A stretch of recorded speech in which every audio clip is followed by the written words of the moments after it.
ating kang palibay bagide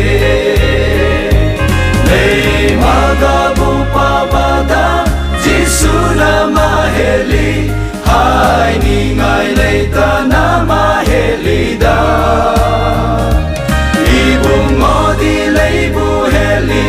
Inangan basazi Lising tarada gisungan baheli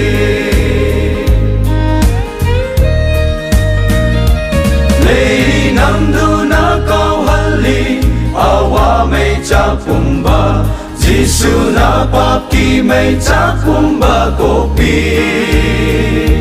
Jisu nung siva guna Papki cross ta sibi Ibak tukok le haraw nung ay phang le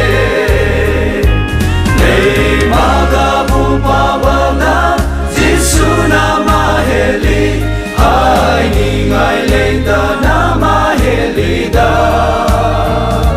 Ibung odi lay buheli Inangan basazi Lising tarada gisungan baheli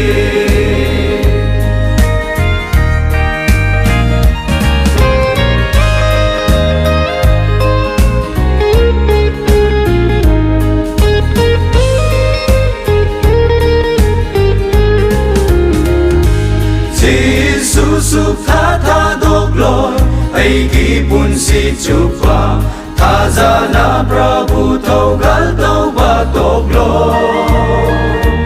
Inangan ba Prabhu na ay bungan biduna Itaway lang ba kokhan ba mapuni